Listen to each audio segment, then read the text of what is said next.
They blocked it. What about WhatsApp? Audio Jungle. Hey everyone, welcome back to Experts About Nothing. Welcome back. Literally, from now on, we should just record that one bit and just put it in front of every episode because it sounds the exact same. I know. We have the same inflections every single time. Every single time. First it's me, then it's you. Yeah. Anyway, it's a whole dance. This week, we're back again, and we actually have a really interesting topic that we actually sketched out a long time ago, like probably 3 or 4 months ago, and we're just getting around to doing it. Before, though, we wanted to talk about a fun experience that me and Priya just had. Yes. Okay, guys. So Deeksha was recently my date to my friend's wedding, and here's just your plug to always take your best friends to weddings. I don't know, like, I know you want to take your partner, so fun. or like, I feel like if you're single, there's this pressure to, like, find a random date just to bring to a wedding that you might not even know very well. But that is trash. And I think you should always bring your good friends because the experience is just automatically elevated to a new degree. So Deeksha came with me to this wedding. Just to preface, we didn't know basically anyone at this wedding other than one of my other friends who was also attending the wedding. It was also the first non-Indian wedding that Deeksha and I had ever been to. Yeah, that was the most fun part of the whole thing, just because we didn't know what to expect at all. Everything was new. I know, it was super fun, and I feel like everything I know about non-Indian weddings is from like the movies or Yeah. TV or something. And so it was really fun to experience it in real life. And it was also really cool because this was a Jewish wedding and also Russian Jewish. So it was a really interesting, different type of wedding to go to because it also felt very similar and like very cultural to Indian weddings, which I really liked. It was cool, like observing a completely different culture that obviously we're not part of, but seeing all the similarities in terms of the vibes, I think, that we felt during the wedding. Yes, there was like an overwhelming number of similarities actually in terms of the energy, the number of dances that there are, the number of hype aunties and uncles. Oh my Plenty. God, the aunties and uncles were so hype. I always thought Indian weddings had like the most energy because there's so much music and like commotion all the time.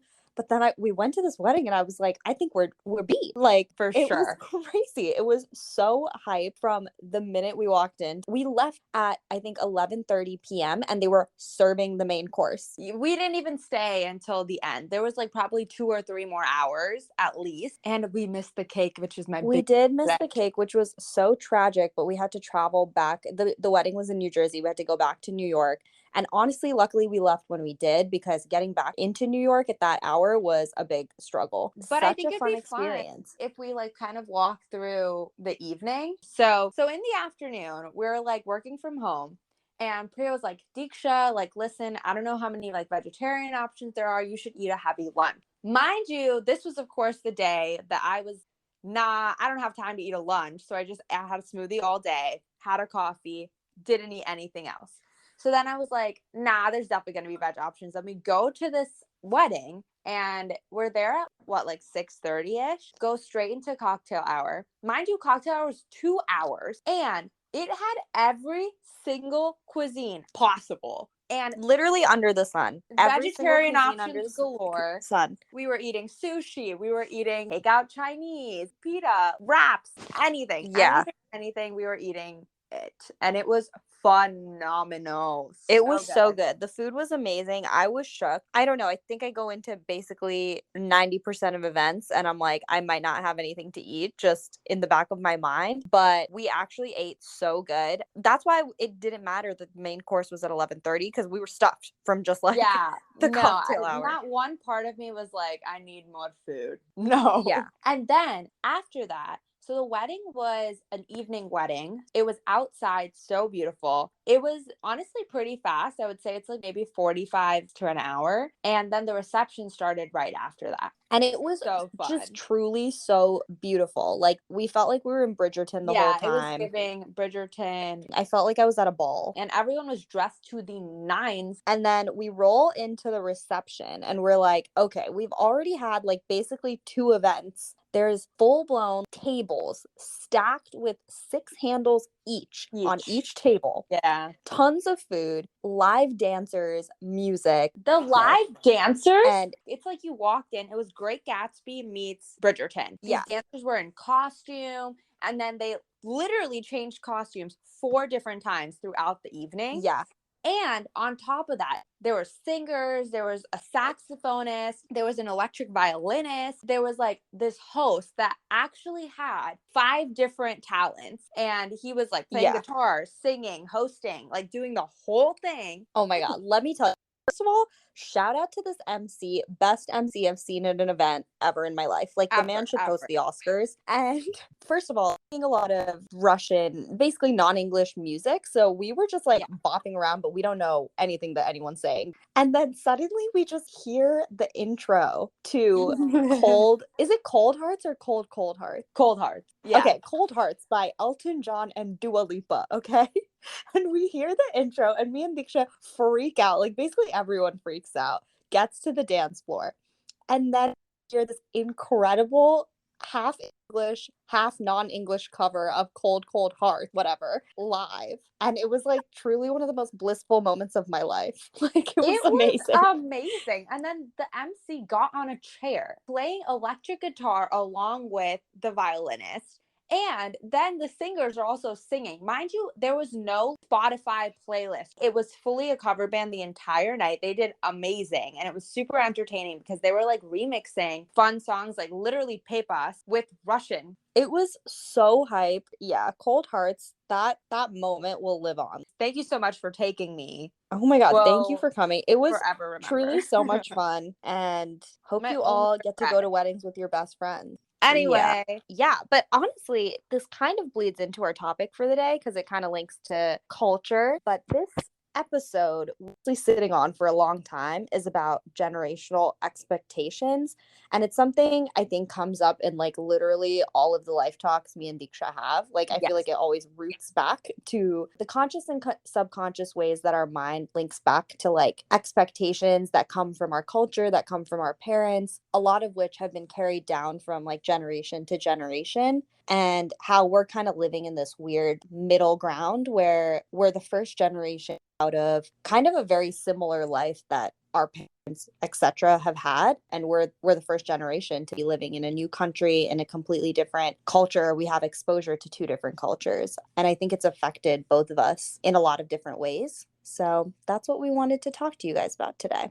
Yeah, and we're going to keep it real and honest. And hopefully some of you can relate to the feelings that we have, because the balancing act between, you know, what we really want to do for ourselves versus the inbuilt kind of expectations that have been put on us since like before we were born. Honestly, it's kind of a lot. Over the years, we've done a lot to break out of that in certain aspects, but then in other aspects, it becomes harder. And we live a life where we blend some of these expectations into our own expectations of ourselves, but then also try to break out of other ones. So we wanted to kind of dive into both.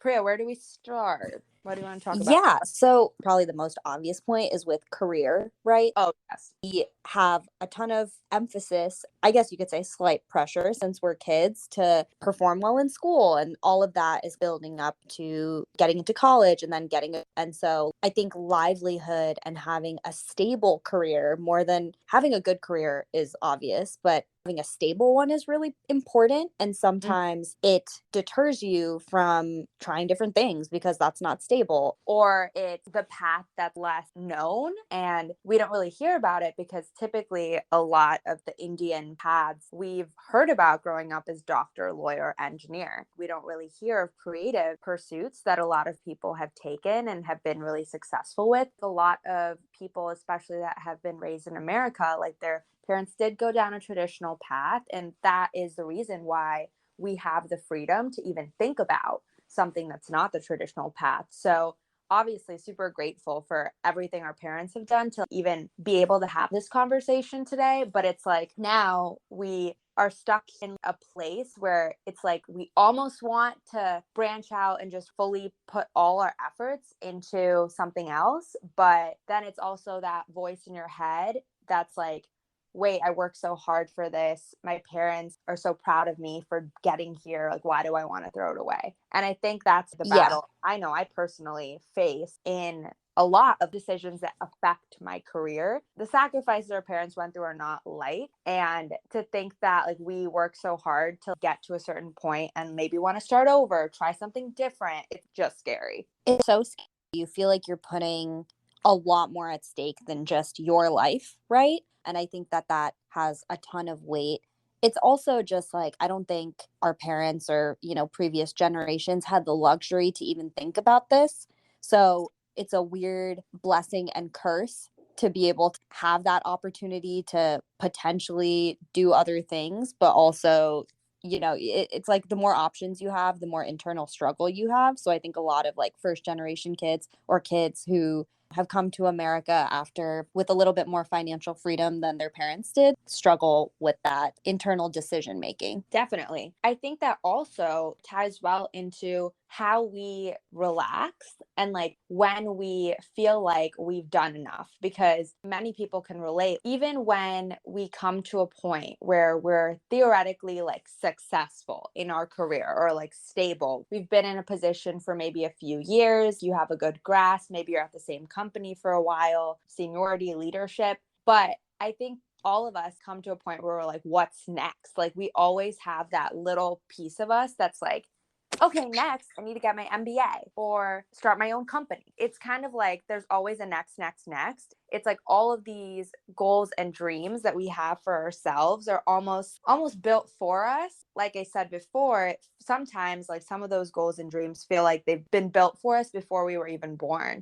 It's almost like something we just have to do to check the box and like make sure everyone is satisfied. But in reality, like, while doing that, we almost disappoint ourselves because we don't get to do or like experience some of the things that really matter to each of us individually. Yeah, and I think a big part of that is that we feel a lot of like guilt when we try to relax, like when we're Mm-hmm. maybe focusing on something other than our jobs for a period of time. There are Yeah. phases in your life where you need to focus on your mental health or you have different priorities, and it's really hard to let go. Like there's this additional layer of guilt that you're not pushing yourself forward in specifically the career aspect, just because that's what we've seen, that's what we've been told from such a young age. I don't know. I think that's a lesson we've both learned probably this year in the ebbs and flows of life hardship that's come in our way. And when we were kind of forced to take a pause on maybe having our career be the top priority for like weeks or months, and like taking that actual time to recover and relax, because you just experience burnout and it's like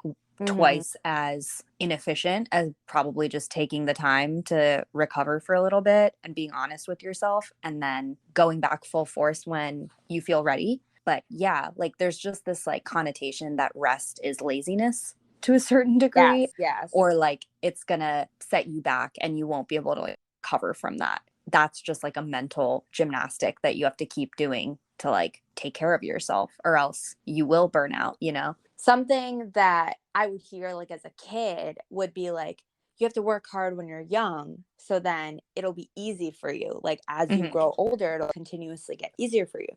But it's like, at what point do we work so hard where we don't find day-to-day happiness? I think that's something that I really realized today, and I'm working on, like you said, prioritizing rest, prioritizing relaxation, things that actually bring you joy. I know something that I literally have talked about 9 million times on this podcast is taking pottery class. And guess who still hasn't done it? I Let can't. me guess. Me. I can't. I am so annoyed at that. And it's like, I feel like right now it's mainly like a scheduling thing just because Yeah. we have so many things going on, and it's like been the best summer ever, but also the most hectic summer. So I am really looking forward to a more relaxed fall so we can actually do some of those classes and be in the same spot for a little while. But it is still definitely something I want to do. Now more than ever, I'm understanding and seeing how stress affects my body and my brain. Yup. And like understanding when I actually feel at peace, like how relaxing that is. It's definitely going to take a while to fully get into that practice of always doing small things for yourself and letting yourself do that, just because we've been trained to just be go, go, go and be as productive as possible. And there's nothing I love more than being efficient. So I think it's just a training. Yeah, I completely agree. And I would say that expectation doesn't really just fall from a previous generation. I think it's our current culture as Oh, well. Like, yes. And especially living in a city like New York, going to college, working at these companies, it is just an endless rat race sometimes. There's comparison everywhere. You have LinkedIn, social media. You're just trying to meet the mark of all these different things that you feel like you should be doing. And it is so exhausting. I think that's like another thing that's really interesting, where when you come with the history of what our parents have gone through, and then you also are like that we have, it's really interesting because I think like as women, our moms at a certain point, they were focused on their career and then they were like focused on something completely different starting their like early to mid 20s. They were like, okay, I'm going to start a family and like focus on that.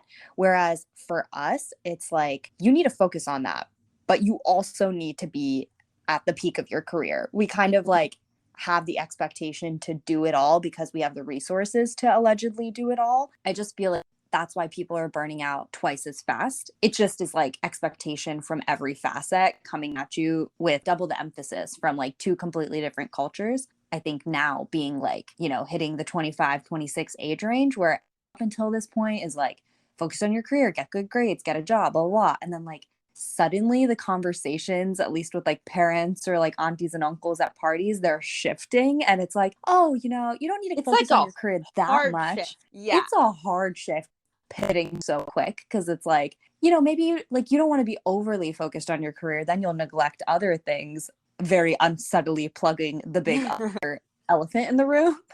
And you're like, what? This isn't a light switch I can like flip in my brain.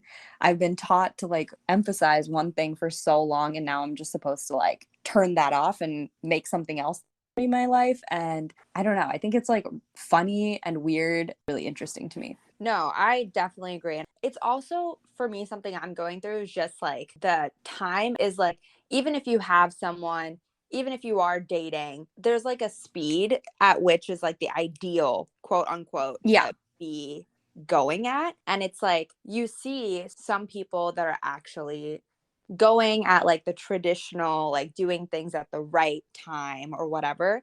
And then there's also people that are maybe not ready yet. And I feel like there's a lot of us that like are in that second bucket. We're happy with where we're at and like we want to be in this phase for a little bit. But it's like, to parents, grandparents, older generations, they're just kind of like, what is there to wait for? This is the perfect time, like to keep it going. But it's like, no, at this moment in time, it's like for me, I just want to pause because I like this time and like I want to be here for a little bit longer. And I think that's totally okay.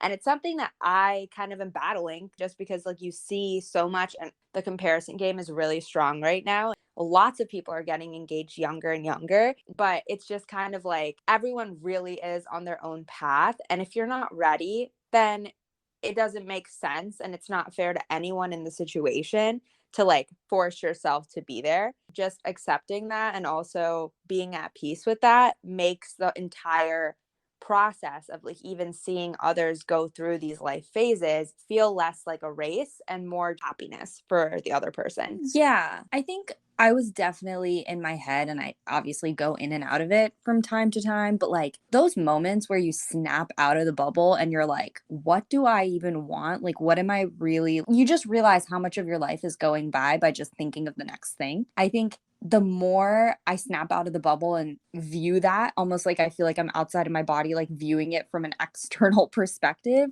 you're just like, wow, I am losing time. Like this is how you lose time. It's not about, missing your engagement or missing your promotion or whatever else you're chasing. It's like when you're only fixated on that and you are not enjoying anything that you're currently doing. You mentioned this earlier where you were like, this is one of the best summers that we've had in terms of like the number of things that we've gotten, like vacations and events and stuff. But this is probably the summer I've felt the most out of touch, if that makes sense. Like I look back at the summer and I'm like looking through my camera roll and I'm like, wow, I've done so many things, so much I've seen, but like, did I really feel the joy in majority of these moments, I'm sure I did. I know I did have like great happy memories, but I know I also was so in my head and like focused on the next thing. Like even trip, oh, I have to Mm-hmm. come back and pack for the next thing. So like I can barely even be present in this trip, which is amazing that I'm even on a trip, you know? So Yeah. I think I'm hitting a point from this summer from just like a lot of fast paced movement, a lot of comparison in my own head, even if I'm like trying to tell myself to stop all the time. And I think I'm just hitting a wall where I'm like, you're literally not enjoying your life. Like, you're not enjoying the day to day Mm-hmm. things that you want to be present for and that you will look back at when you're like 60 years old and be like, wow, I did all this cool shit and I like had all these amazing experiences and I didn't enjoy it because I was like fixated on something stupid that'll probably work itself out anyway. Like it Yeah. always does. I just think sometimes we've seen and we've been taught and we like absorb this from the people around us to just live for the future. And I think we say this in almost every episode, but it's like the hardest pill to swallow and the hardest thing to learn to like get out of that mindset. And Mm-hmm. those moments when you realize it, you just got to hold on to. Like that's the only like thing that I've noticed work for me. When I Yeah. actually notice it, I need to just relish that and really be present and realize that like things aren't that deep. I was reflecting on this just from my own career the other day, but I'm working with groups of people that when I first joined this company, I never thought I would work with. Like I Mm-hmm. would always be like looking at these groups of people and like I don't know if you guys feel this way in like your jobs, but like you know those low key office celebrities or like just like people Yes. that you're like look at them go. I hope I could be them one day or like something like that. And they're Um just like climbing the ranks as the years go, and you're like, oh my God, they're just getting bigger and bigger. yeah. Yeah, you're just like these people are so cool. I just wish I could like work with these groups of people or something. And Yeah. I definitely felt like that 3 years ago when I started working. And then like this week I was like, wow, I've probably had meetings with all of these people and I interact with them now on an almost daily basis and I didn't even let myself appreciate that. You You've know, I would come be so like far. pinching myself 3 years ago if I was like, "Oh, you're like you get to be in these conversations and like make these decisions." And I like I'm not even I'm just stressed about the next thing. That's how I spent my week. I was just stressing about the next thing that I had to do or like what I'm lacking versus what I've actually done. That's a random anecdote. Those are the moments where I'm like, man, things work itself out. Like, I don't even think I didn't have a game plan to get to this point, but it happened anyway. Like, things just have a way of unfolding, and you got to trust that to some extent. It's funny that you mentioned that because this past week, I also was having a few moments at work where I was like, wow, people are asking me all these questions and I actually know the answer and I can get on a call and help them troubleshoot. And I'm like doing this all alone. I remember like years ago, I started this data science job, not even knowing the first thing about it, let alone having a foundation or degree in this. And I never, if you told me in undergrad that I would be doing this job right now, I would say you're lying. But the fact that I am and helping out, I'm doing the best I can, I'm actually contributing is amazing. And I think we don't give ourselves enough credit ever. Like Yeah. it's really true, as cliche as it is, to like stop and like look where you are. Yeah, it's just wild. It's like the lesson we will never stop learning, I think, but Yeah. it is so true. Like those moments where you're just like, "Man, shut up. Look at where you are. Calm down. You'll get to the next place and you won't believe you got there then too." Right. So I think we just touched on this a little bit while we were talking about career and work and all. But for us, like, especially in our age group right now, 25, 26, the hot topic is always marriage and relationships and like 15 years of not talking about it. And then all of a sudden, it's like, the only thing on anyone's mind. And it's like the first question your parents ask, your aunts and uncles ask. It's always like, what's the update? And that's something that we've just been coping with. So I think something we just want to talk about was just how now in our day to day, we have things like dating apps. Nowadays, the normal way is on dating apps. The normals are all messed up Yeah. and all different. The you meet someone naturally. And there's so many different avenues for that. But I think it's so interesting because, you know, like we see on shows like Indian Matchmaker, Never Have I Ever, we just see like the expectations that like your family kind of puts on even someone they don't know yet. And it's like there's a baseline like set of boxes that your significant other, your partner, like should check. When we look at people, we have our own list of like things that we want and things that we value. And those things can be like baseline physical chemistry, baseline emotional intelligence, things like that. And for them, it's like Dr. Laura, engineer,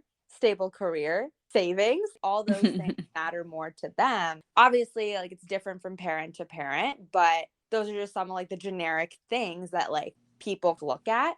And of course, it's not like we don't want ambitious partners and like people that'll push themselves and also push you and support you and like whatever your endeavors are. But it's like, I think the prioritization of those things are all a little bit different for us sometimes and for our parents sometimes. And like, it's interesting having to navigate that in our time period. It's also even small things like age. I feel like nowadays, like people don't really care if they're like 2 years older, 2 years younger. It doesn't matter if the girl's a little bit older. It doesn't matter if the guy's a little bit younger. And it's like back then it was like 7 years of an age difference is chill. It's still chill now too, but it's like, then why is 2 year of an age difference the other way? Is that not chill? Yeah. It's like And there can be a decade age difference from guy to girl, but not from like girl to guy. Yeah, it's just really interesting to see how those expectations are slowly coming about now. But yeah, what are your thoughts on that? It's really stressful. I'm currently in the phase where I'm looking at everything with humor. I don't know. Like it's a coping mechanism. But I think it's so funny. Like if I think of it, I think of it almost like a cartoon. Like I'm like, great.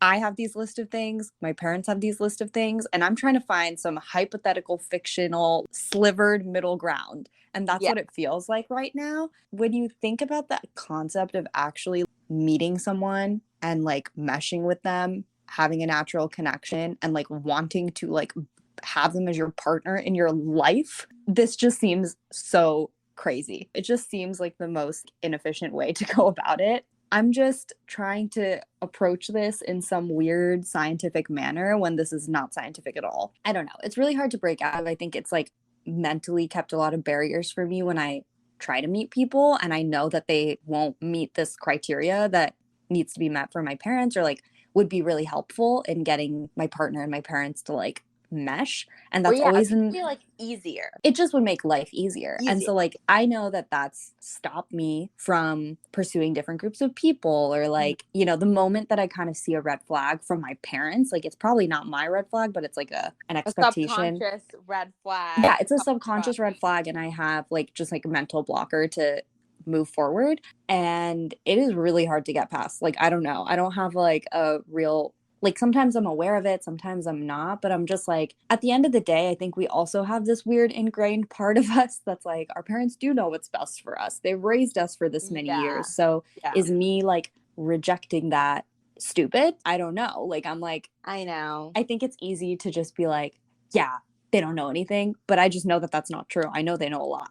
And they've like raised us up until this point and I do value their opinion and their Yeah. judgment. So it's like really confusing to sometimes really understand what I want. I think that that is hard not only in the world of like marriage, dating, whatever, but like in a lot of facets of life. There is that voice in your head where you're like, oh, I don't know if my parents would approve of that. Or like from career choices to the way we dress to like who we're Mhm. dating. And it's really hard to break out of that voice just because you do know that there's some validity to it sometimes. And they're like smart people. Maybe they haven't been raised in the same environment as you, but they have a lot of experience in a lot of different things. So for me personally, I don't know. I don't want to like reject everything just because it comes from a previous generation. I also don't want to accept everything just because it comes from a previous generation. So it's like, what do I do? Like, it's like you just have two sets of data and you're just trying to figure out like what data points to Yeah. actually incorporate. And I love that you mentioned that because I literally feel the exact same way. Because when you're trying to like make a point to your parents and you're like, no, like that doesn't matter. Like this is more important, whatever. There's like that small voice in the back of your head that you're like, okay, 30 years from now, if they're right, I'm going to be, how am I going to react? They're going to be like, I told you so. Like, what do you say to that? You're like, I don't know. Like, I thought that was the best decision for me at the time. And I think there's a lot of give and take with what we actually choose to practice And I think finding that balance is really hard because, like you said, it becomes like a analysis paralysis kind of vibe. You just are thinking about all the what ifs, and sometimes that's a big cause of anxiety in like so many Oh, yeah. facets of life. Is it worth the battle? You know, like some Mhm. battles are worth fighting, some maybe are not. And I think the older you get, the more you kind of have to think about which ones are they and how bad do I care about them. I think that's when you really understand which ones matter the most to you. Yeah, and I think we both have really good relationships with our parents, so it's like, when the battle is worth it, like, I don't know, I feel like we've gone through this in our mind a million times to actually Yeah. choose going the route of the battle Yes. because we Even getting to the point of having a conversation with parents, like about something that you know is controversial, is like, woo, it's like, I had wow, this worked must really myself be up to get here. something because Yeah.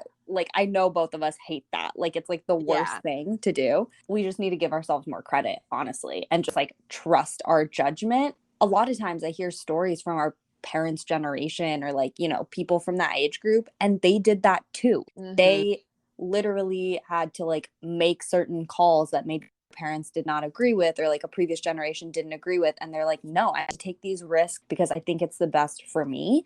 That's what, like, I'm like, oh, like when I hear stories like that, I'm like, every generation has gone through this to some extent. Like, you are not going to see eye to eye for every single thing in your life. There's going to be friction, and you just need to choose the things that you think are the most important to you and like fight for those things and see how they pan out. That's really Yeah. it. And that's what our parents want for us at the end of the day. Like, I don't think they want us to live the exact same life that they live. They want us to explore and find a better version of that that's suited to us, right? So like that's Right. the ultimate dream.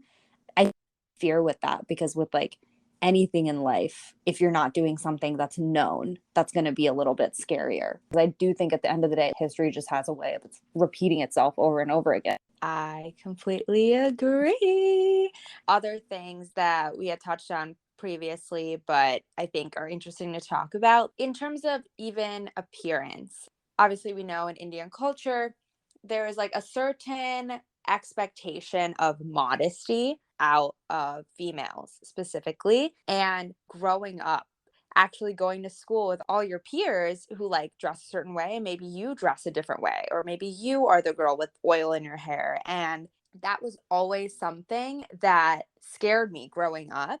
And now, even I still kind of like stay away from like certain trends that honestly I Oh might find yeah. interesting only because I am so conditioned to be so self-conscious of showing a little bit too much skin or like Hmm. especially in the appearance department. Like, I feel like now I'm personally almost just conditioned to be uncomfortable to like overstep that. And it's just a boundary that I drew in my head for myself because like I've grown up a certain way. One of the best parts I think about growing up and growing into yourself is that you can be creative with like day-to-day choices, what you wear, how you accessorize, how you show up to the world. And I think it's just interesting how our culture kind of veers us in like a specific direction, and we have to like kind of adjust the stuff that we like to be fitting to everyone's taste. It's like how we Hmm. have our party clothes and then how we have our like Indian get together clothes. Like, even if Hmm. it's not like Indian clothes, it's like the American clothes that are fit for an Indian gathering. There's just so much subconscious biases, I think, that go into like how we choose to dress, what we feel comfortable wearing. And I think it comes from our culture. It also comes from society in general. Like, I think you're just judged so much more when you're a woman and you like decide to wear something a slightly scandalous or like whatever. Like, I think it's just really hard to get over that mental barrier.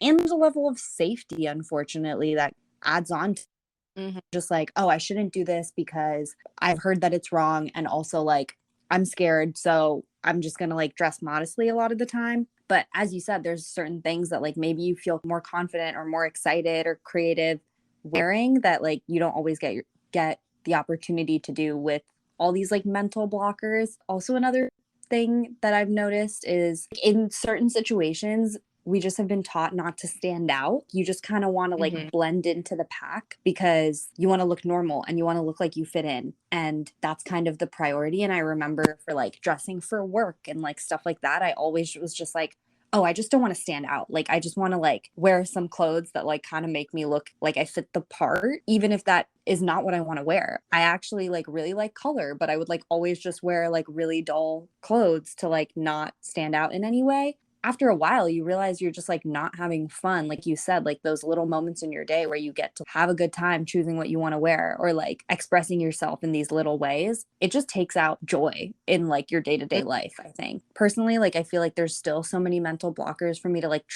the way that I want to dress or like when I see someone on the street and I'm like, wow, I want to look like Mm-hmm. them. Like, you know, those like moments. But I'm like, I could never do that. Like, I still have that voice in my head for a variety of reasons. The moments when you like gravitate towards something or choose to like wear the bright color or like whatever pattern you feel is exciting, like that's the way to keep building that up because something we've talked about a lot and we want to do a completely different episode on is how to find out what your actual personal style is. I think it's the hardest thing to figure out because you're just constantly absorbing things from other people, like from social media, from your culture, whatever. And so it's really hard to figure out what you actually like and like what your actual personal style is. And I think that's something we both really want to figure out. And I honestly only feel like now am I understanding the things that I actually like and the Mm-hmm. pieces that I actually gravitate towards. Whereas like before I was always, oh well, this is new on this website, so it must be Yeah, trendy. it's like trendy and it's in fashion, so I gotta wear it or something, you know, like Yeah.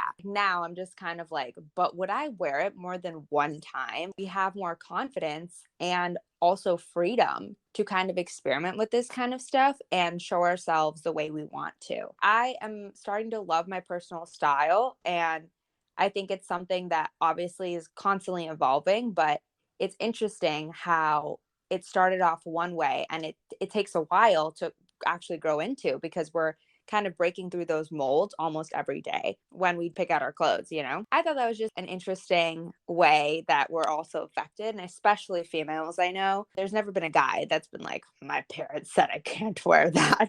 And no, it's like literally, it's so wild. I think that's most of what we want to talk about. Did we miss anything, Pri? No, I think that's basically it. Okay, so on that note, I think we can end with a fun little favorite. Oh What's my your gosh. Okay, this is favorite? actually Prachi's idea. The other day, she said, "What was your favorite summer song?" And I was like, "Oh my God, what's my favorite summer song?" And I frankly was supposed to think about this earlier and I didn't, so you go first. Okay, so I have a couple favorites. My first favorite is Die Hard, like Ugh, by Kendrick Lamar. It's too good and it insane song. makes me so hype. I don't know, I get really hype. Also, another recent find that I loved, I'm pulling up the Spotify right now, is oh, I don't know if this is O or if it's 0000000 by A Chow. Oh my God. But it's amazing. Like, this is a phenomenal song, super catchy, and then also big energy. It's amazing. Lotto. Yes, by Lotto. Yes. Okay, yeah, all fire songs. Die Hard is also on my list. That It's song too hits good. so unique. It was insane. I got to see it live recently. I was unwell. Like I was just screaming at the top of my whole minutes. Like it was crazy. Heated from the new Beyonce album. Wow. That song takes me to a different place. Like I every time it plays, I'm like, I haven't girl, really I'm heard not on that earth. one. You need to listen to it, Deeksha. It's gasoline. Like it's so good. Every time I listen, I'm so moved. Moved? Oh, It's like moved in like a good way. It's like a hype. It's like I would a great summer song. Like great summer song, good okay. Then I vibes. have to listen to it. I entire music genre is summer songs. Like, I like I know. That's generally your summer genre. songs year round. That's my entire vibe. I Yeah. don't really like sad music for much longer than 2 weeks in December. Any others? I think two more. So the entire Harry Styles album, frankly, is my summer album. Like I've just Yep. been listening to it. It's probably the album I've come back to the most. But Daylight, fire song, great summer song, I think. And then the last one is just Tusa by my girl Carol G. It's probably more than a summer song. It's a life song. If you need to feel better at any point in time in your life, listen to that song. It's like when you listen to it, your body, you just start automatically shivering. It's moving, your soul starts moving. It's so like humble. visceral. It's like my body just starts moving right when I hear humble. Those are two completely different vibes, but I understand the energy is similar. Yeah. There was some good music this summer. I'm not mad about the summer music. Like, I think it was fun. It's been phenomenal. I think this year so far has been really pretty good with music. It really has. Play them while you can. I mean, you can play them forever, but we will be. Play them while you can in the summer. I know. Fastest summer of my life. But I'm hyped for the fall, I gotta say. I used to always think I was not a fall and spring girly because I wanted to be different and I wanted to like aggressive seasons like winter and summer. And now I realized I am a fall and spring girly. Your favorite seasons were winter and summer? Yeah, like in high school and stuff, I would always be like, no, I hate fall and spring. I don't know why. Spring is my favorite season. Like, I don't know why I was like harping on that, but like I was really anti spring and fall because I was trying to be different.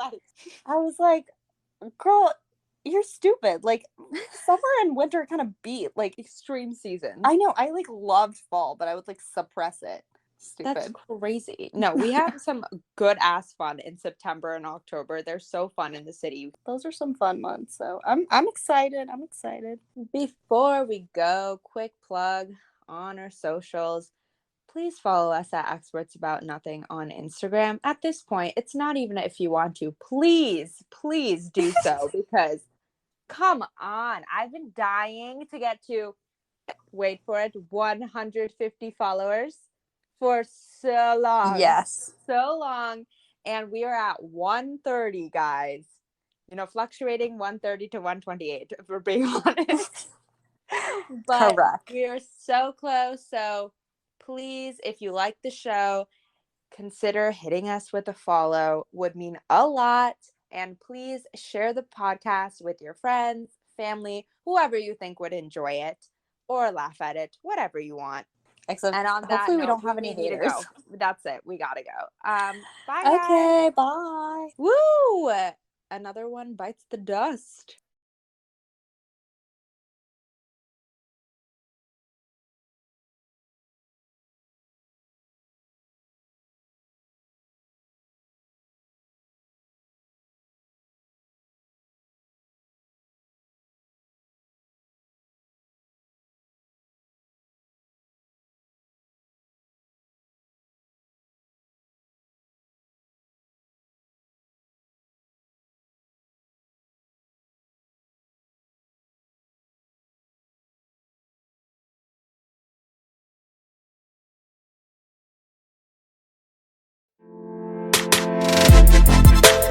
Audio Jungle.